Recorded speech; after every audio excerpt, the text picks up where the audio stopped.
다윗은 골리앗을 쓰러뜨렸던 영광의 순간보다 사울을 피해서 십수년의 도망자 세월이 가장 길고 고달팠습니다. 그가 백성들로부터 다윗이 죽인 자는 만만이라는 소리를 들었기 때문에 사울은 그 사실에 시기를 하였고 다윗을 죽이기 위해 혈안이 되었습니다. 다음 지도를 보시면요, 다윗이 사울에게 쫓겼을 때 얼마나 먼 곳을 돌아다녔는지 알 수 있습니다. 네, 광야에서 십수년 동안 캠핑 생활하는 거 멋져 보이십니까? 네, 밤에는 영하 수십 도가 떨어지고 낮에는 영상 40도가 넘는 추위와 더위를 오가는 상황 가운데에서 다윗은 여러모로 지치고 힘들었을 것입니다. 그러는 가운데 다윗에게 이스라엘의 소외된 자, 또 상처받은 자, 고통받는 자들이 다윗에게 점점 모여들었습니다. 그리고 어느 순간 다윗은 수백 명의 리더가 되어서 이들을 이끌고 광야의 생활을 하고 있었습니다. 다윗의 이러한 계속된 도망자 생활 가운데에 그의 마음은 어떠했을까요? 아마 눈물이 나고 힘이 들었을 것입니다. 왜냐하면 어린 시절 사무엘을 통해 여호와께 기름 부음을 받고 이제 황금빛 내 인생이 펼쳐질 줄 알았습니다. 왕이 되어서 멋지게 다스릴 줄 알았는데 그 소망이 이루어질 기미가 보이지 않고 십수년을 계속해서 도망치니 그는 책임져야 될 부분도 많았습니다. 또 자기를 찾아오는 수백 명의 무리들이 있으니 부담감 또한 있었을 것입니다. 자기의 잘못된 결정 하나 때문에 이 수백 명의 사람들도 나와 함께 죽으면 어떠지라는 두려움에 빠졌을 것입니다. 이러한 부담과 압박감 때문인지 다윗은 사무엘상 27장 1절에 이렇게 고백합니다. 다윗이 그 마음에 생각하기를 내가 후일에는 사울의 손에 붙잡히리니 블레셋 사람들의 땅으로 피하여 들어가는 것이 좋으리로다. 사울이 이스라엘 온 영토 내에서 다시 나를 찾다가 단념하리니 내가 그의 손에서 벗어나리라 하고, 즉 다윗은요 생각하기로 이제 더 이상 이스라엘 10년 동안 돌아보니까 갈 곳이 없어.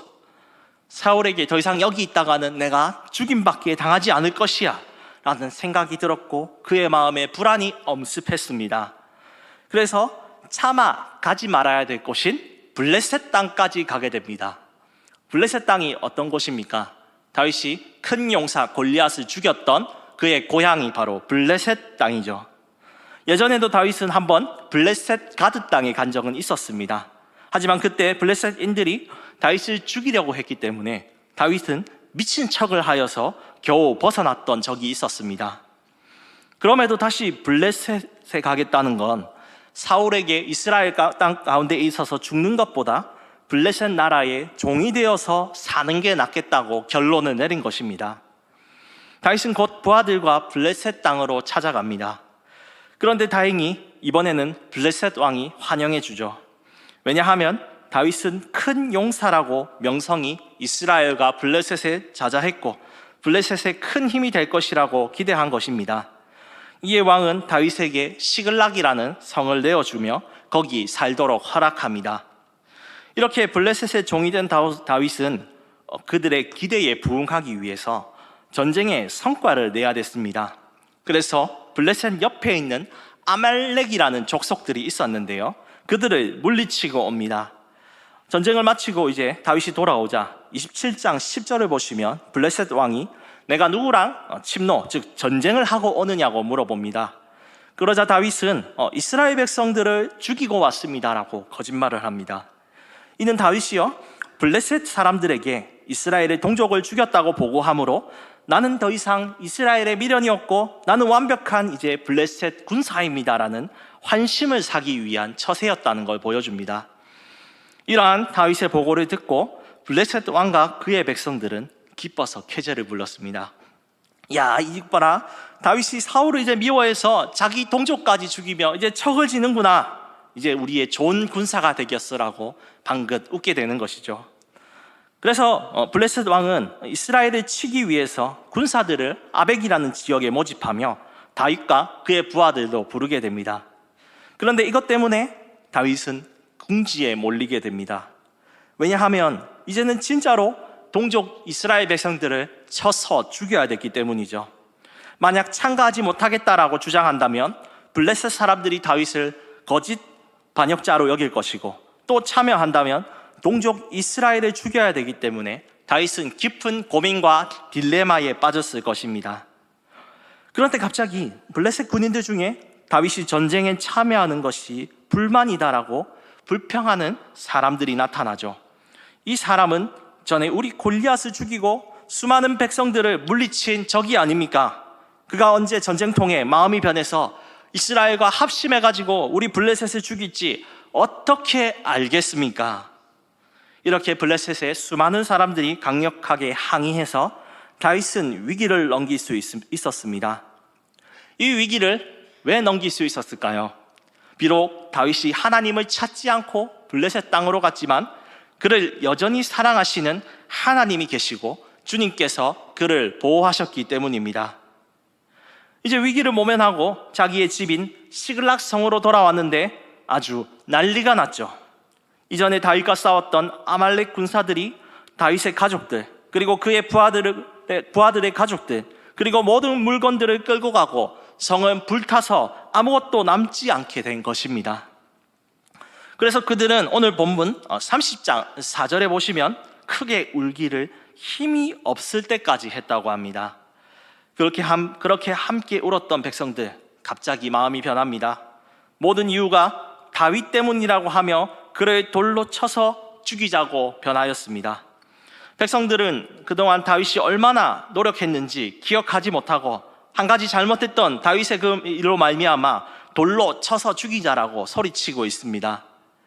다윗의 마음은 이때 어땠을까요? 내가 나름 이거 잘해보려고 지혜를 써보아서 이스라엘 땅을 떠나 이 블레셋 땅까지 왔는데 일이 이렇게 될 줄이야.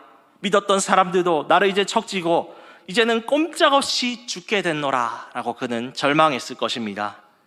믿었던 부하들, 이제 그를 죽이려고 하는 앞선 성난 군중이 되었으니 그는 벼랑 끝에 서 있는 기분이었습니다. 그때에 다윗이 잊고 있었던 한 가지의 사건을 기억하는데요, 우리 본문 말씀 6절을 함께 읽어보겠습니다. 백성들이 자녀들 때문에 마음이 슬퍼서 다윗을 돌로 치자 하니 다윗이 크게 다급하였으나 그의 하나님 여호와를 힘입고 용기를 얻었더라. 이 상황을 빠져나가는 방법이 무엇입니까? 여호와 하나님이십니다. 자기가 잊고 있었던 능력의 신, 바로 하나님 그분이십니다. 그리고 다윗은 그분을 의지하였습니다. 주님은 항상 다윗과 동행하며 사울로부터 보호하고 계셨습니다. 돌보아 주셨죠. 하지만 다윗이 계속된 도망자 생활로 그 사실을 잊어버리고 하나님께 묻지도 따지지도 않고 블레셋 이방 땅에 왔습니다. 그러나 이제 이 진퇴양난의 위기 속에 드디어 하늘에 계신 하나님이 눈에 보인 것입니다. 하나님은 다윗과 언제나 함께 계시고 지금 이 어려움 속에도 그에게 용기와 힘을 주고 계십니다. 다만 다윗이 자기 스스로 해보려고 하고 또 안간힘을 썼기 때문에 그와 함께 하시는 여호와의 힘을 느끼지 못한 것이죠. 그러나 이 어려운 상황 속에도 이제 자신의 힘을 내려놓고 다윗은 여호와만 의지하게 됩니다. 비록 우리의 힘으로 할 수 없는 진퇴양난의 순간으로 많이 힘들 때가 옵니다. 그러나 이때야말로 우리는 우리의 힘을 내려놓고 문제의 해결사이시며 힘을 주시는 주님을 바라보게 될 줄 믿습니다. 시편 121편은 1, 2절, 5절은 이렇게 말합니다. 내가 산을 향하여 눈을 들리라. 나의 도움이 어디서 올까? 나의 도움은 천지를 지으신 여호와에게서로다. 여호와는 너를 지키시는 이시라. 여호와께서 내 오른쪽에 내 그늘이 되시나니. 이렇게 우리와 언제나 함께 하시는 하나님을 믿으며 한 주간도 여호와를 힘입어서 살아가시기를 축복합니다. 하나님을 힘입은 다윗은 곧바로 본문 7절에 제사장 아비아다를 통해 에봇을 가져오게 합니다. 이 에봇은 제사를 드릴 때 제사장들이 입는 옷입니다. 이것은 또 종종 이스라엘 백성들이 하나님께 뜻을 물을 때 사용하는 계시의 역할로서 사용되었습니다. 그래서 다윗은 하나님께 오늘 간절히 구하는데요. 우리 7절 말씀을 다시 한번 8절 말씀을 우리 다시 한번 읽어보겠습니다. 다윗이 여호와께 묻자와 이르되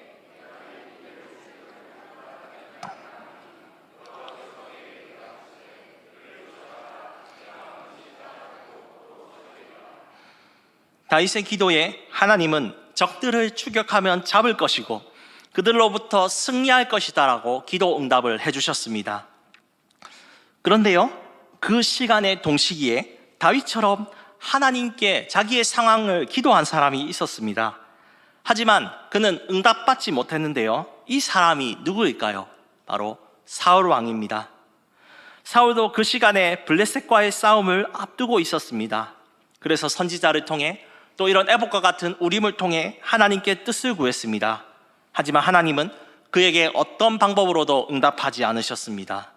왜 하나님께서 그러셨을까요? 이는 사울이 말씀을 대하는 태도가 다윗과 전혀 달랐기 때문입니다. 그는 평소에 하나님을 찾지 않고 악을 행했습니다. 또 죄 없는 사람들을 죽이고 하나님의 말씀에 불순종하여 왕으로서 책임을 당하지 않았습니다. 또한 나라를 하나님 말씀으로 진리와 공평으로 다스리지 않고 다윗 하나 잡으려고 수천의 군사들과 함께 10년의 시간을 썩어보낸 것입니다. 반면에 다윗은 어떻게 했습니까? 그는 물론 실수했습니다. 10년의 도망자 생활 때문에 여호와를 찾는 것을 잠깐 잊어버렸지만 언제나 그 마음의 중심에는 하나님을 향하는 사람이었습니다. 시편 25편 16절 17절 9절이 있는데요, 이때 다윗의 마음을 담아서 그가 지었다라고 학자들은 주장합니다. 주여, 나는 외롭고 괴로우니 내게 돌이키사 나에게 은혜를 베푸소서. 내 마음에 근심이 많사오니 나를 고난에서 끌어내소서. 다시 그가 하나님께 마음을 향하고 겸손하게 간절히 엎드리니까 하나님이 다윗을 기뻐하시고 즉시 도와주시는 겁니다. 다윗과 사울은 둘 다 하나님께 기름 부음 받은 사람이었습니다. 하지만 그들을 최후의 삶을 결정하는 태도는 바로 말씀을 사랑하느냐 무시하느냐였습니다. 사울은 언제나 그 말씀을 무시하며 자기 마음대로 행했습니다. 반면에 다윗은 마음 중심에 하나님을 왕으로 모시고 주님이 하시는 말씀이라면 끝까지 행하는 자로 살려고 노력했습니다. 우리 자녀들을 한번 생각해 보겠습니다. 우리 자녀들이 평소에 말도 듣지 않고 연락도 한 1년에 명절에 한번 할까 말까입니다. 그런데 어느 날 전화로 해서 아빠, 엄마, 뭐가 필요한데 붙여주세요 라고 하면 우리는 부모의 마음으로 무조건 주겠지만 썩 마냥 좋지는 않을 겁니다.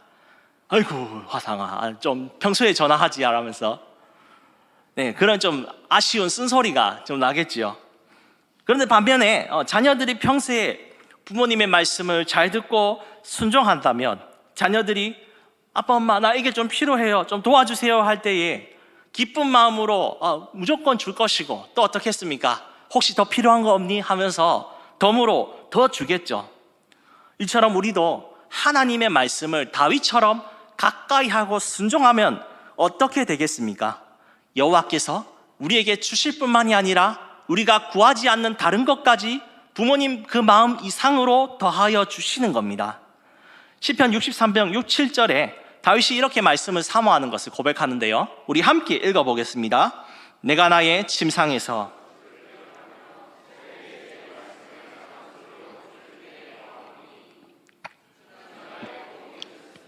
내가 주의 날개 그늘에서 즐겁게 부르리이다. 이 구절은요, 사울이 자신을 추격한다는 두려움 속에 다윗이 있었습니다. 그럼에도 다윗은 어떻게 해요? 새벽에 일어나 그 말씀을 묵상했다는 것입니다. 그럴 때 하나님께서 내 도움이 되셨고 내가 하나님의 날개 그늘 아래 사울과 그 수많은 원수들을 피해서 평안히 자고 행복을 누릴 수 있었다라고 고백하는 것입니다. 우리도 이렇게 어떤 상황 속에서도 하나님의 말씀을 찾고 묵상하고 이 하루를 살아갈 때에 더욱 주님이 함께 하시고 힘주시는 것을 믿으시기 바랍니다. 그것을 믿고 나아갈 때에 우리는 이것을 누리며 살아갈 것입니다. 하나님의 도우심을 받은 사람은요, 또 우리 30장 전체를 보면서 한번 살펴보기 원하는데요, 건강한 교회를 세우는 것에 헌신하게 됩니다. 하나님의 말씀을 듣고 다윗은 원수들을 바로 추격하게 됩니다. 그런데 그와 함께하는 600명의 부하들 중 200명이 중간에 지쳐서 전쟁에 같이 따라오지 못합니다. 블레셋의 군대에게 함께 소집되어서 갔다가 또 시글락성에 왔다가 또 아말렉 군대를 추격하는 과정에서 강행군이었기 때문에 200명의 사람들이 지쳤던 것입니다. 그래서 그들을 남겨놓고 다윗과 나머지 400명의 군사들은 함께 적들을 추격하게 됩니다. 그러는 가운데 광야에서 쓰러진 한 애굽 소년을 발견하는데요, 다윗은 그냥 지나치지 않고 11절에 보시면 그에게 건포도와 물을 먹이고 기력을 찾게 해줍니다. 자신의 상황이 아무리 급하지만 이 작은 생명의 공경을 지나치지 않는 다윗의 자비로운 마음을 알 수 있죠. 소년이 곧 정신을 차리고 자신을 소개합니다. 그는 아말렉 사람의 종으로서 3일 전에 자신이 병들자 주인이 버렸다라고 하는 것이죠.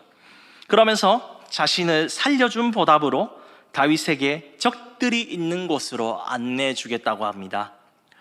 소년의 도움으로 다윗과 사람들은 원수들을 더 빨리 발견할 수 있었습니다. 그리고 거기서 적들은 술을 마시며 해이해져 있었습니다.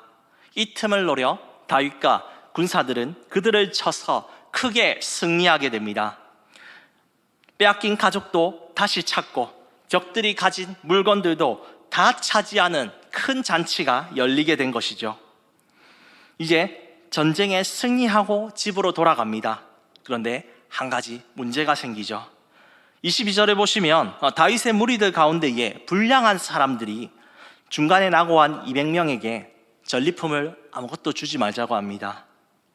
이는 어찌 보면요, 전쟁에 참가한 사람에게만 상을 주자는 합리적인 의견입니다.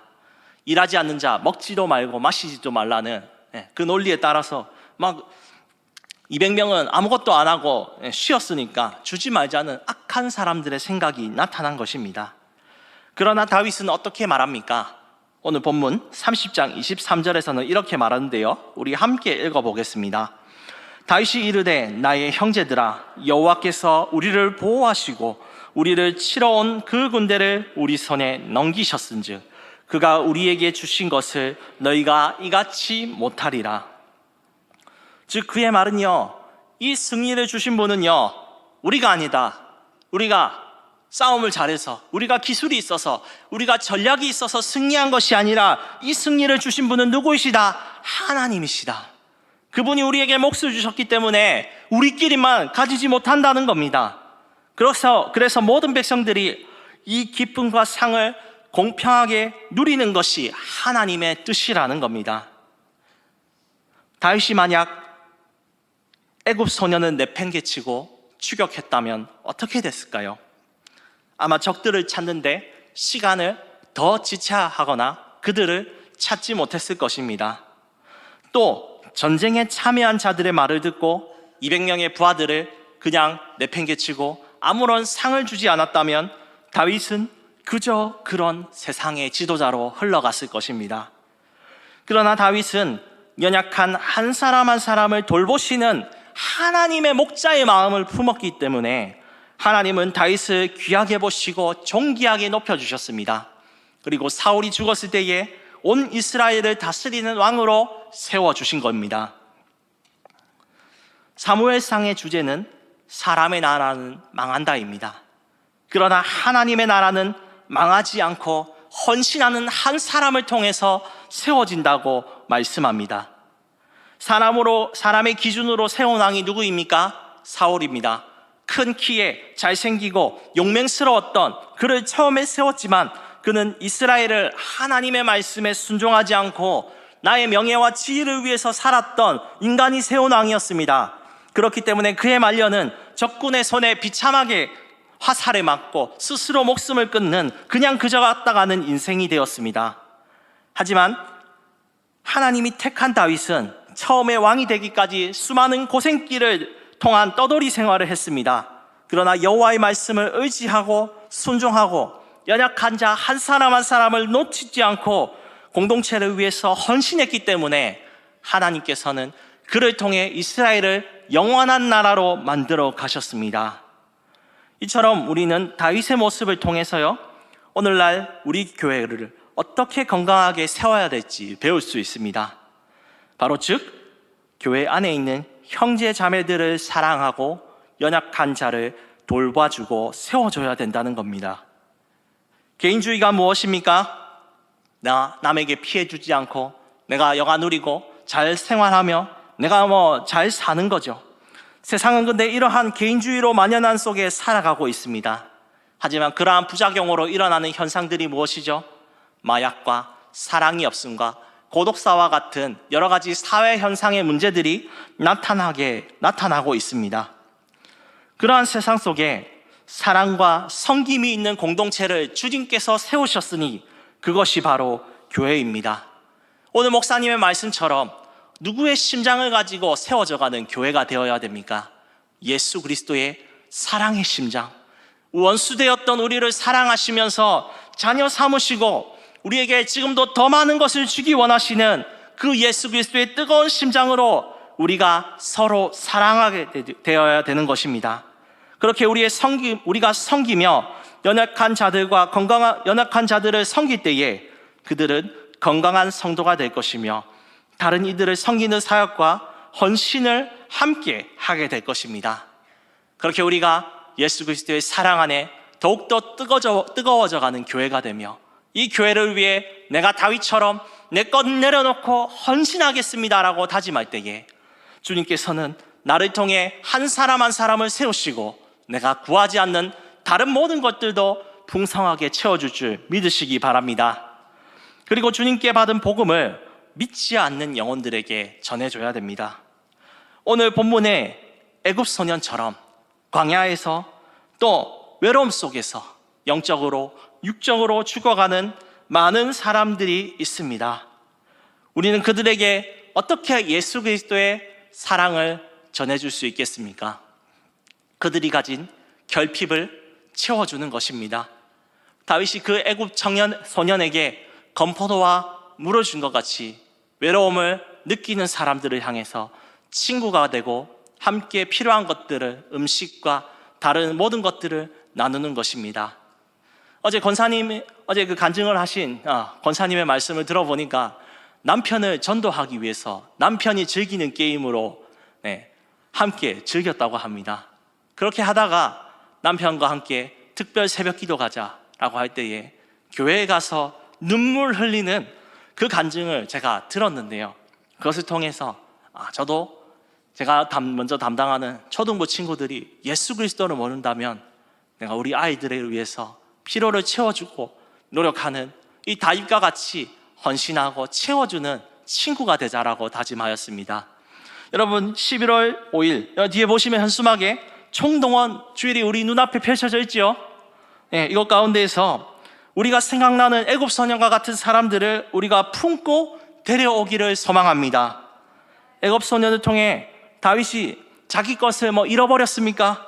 아니요, 하나님께서 자기가 투자한 것보다 더 많은 것들을 채우고 전리품을 주셨습니다. 마찬가지로 우리가 그들을 품고 사랑으로 섬기고 복음으로 초청할 때에 하나님께서 더 많은 것들을 우리에게 주실 줄 믿습니다. 이를 기억하면서 한 주간도 여호와를 힘입어 살아가는 우리가 되기를 소망합니다. 어려움이 올 때에 회피하거나 도망치는 사람이 아니라 하나님이 나와 함께 하심을 믿고 담대하게 문제에 직면하는 사람이 되기를 소망합니다. 여호와의 말씀은 옛날의 명심보감과 같은 격언이나 지혜집이 아니요 오늘도 살아계시고 내 삶을 인도하시는 규범이요 그것에 내 삶을 인도하는 나침반입니다. 그 말씀대로 순종할 때 내가 구하지 않는 것도 많은 것을 하나님께 받는 줄 믿으며 오늘도 그 말씀을 힘입어 여호와를 힘입어 아름다운 공동체를 세워나가는 우리 모든 수정교회 성도 우리 모두가 되기를 소망합니다.